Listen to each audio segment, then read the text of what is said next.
வணக்கம் நண்பர்களே. எந்த ஒரு தனிப்பட்ட தாக்குதலையும் நாம் நியாயப்படுத்திவிட முடியாது. அதை ஏற்றுக்கொள்ளும் சேனலும் நம் சேனல் அல்ல.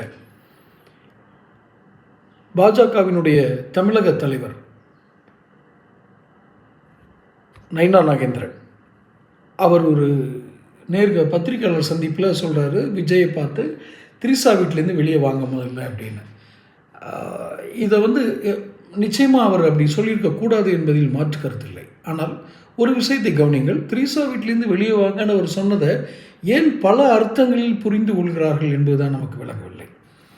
திரிசாவுடன் இவர் தனி விமானத்தில் பயணம் செய்தார் என்பது உறுதியாக்கப்பட்ட செய்தியாக தனி விமானத்தில் யார் யாரெல்லாம்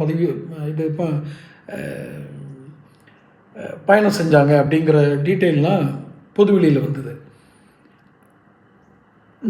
வேணால் நமக்கு புகைப்படங்கள் இல்லாமல் இருக்கலாம், அல்லது ஒரு கன்ஃபர்மேஷன் அப்படின்னு சொல்லலாம், அத்தன்டிகேட்டட் அடையாளப்படுத்தப்பட்ட சாட்சியங்கள் இல்லாமல் இருக்கலாம். ஆனால் விஜய் திரிசாவை சந்திக்கிறார், நண்பராக சந்திக்கிறார், பேசுகிறார் என்பதெல்லாம் தெரிந்த விஷயம்தான்.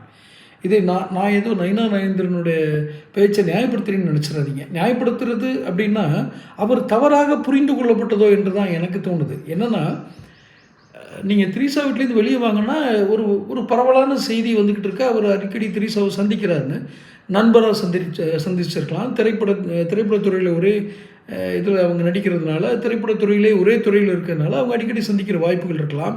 கதை டிஸ்கஷன் நடத்தலாம். இப்படி எத்தனையோ வகையான விஷயங்கள் இருக்கும்போது ஏன் ஒரு ஆபாசமாக அதை மனதில் நினைத்து கொண்டு அவர் பேசுவதை மன்னிப்பு கேளுங்கள், அவர் பேசுவதை நீங்கள் அவர் பேசுவது தப்பு அப்படின்னு சொல்கிறீங்க அப்படின்னு எனக்கு புரியல. அப்படின்னா மறைந்த தலைவர் கருணாநிதி, அதாவது ஒருத்தர் சொல்லி ஒருத்தர் நியாயப்படுத்துறதுக்காக நான் சொல்லலை, மறைந்த முதலமைச்சர் திமுகவினுடைய தலைவர் கருணாநிதி அவர்கள் ஆரம்பித்து இன்றைக்கி அவர் கட்சியில் இருக்க சிவாஜி கணேசமூர்த்தியா அது வரைக்கும் இடையில ஒருத்தர் இருந்தார் தீப்பொறியார் முகம்னு, அவர் பேச்சை கேட்குறதுக்குனே கூட்டம் வரும். அப்போ என்ன சொல்கிறாங்கன்னா, இவர் ஒரு கட்சியின் தலைவர், மாநில தலைவர், யார் நயினா நாகேந்திரன், மற்றவங்களாம் வெறும் பேச்சாளர்கள்.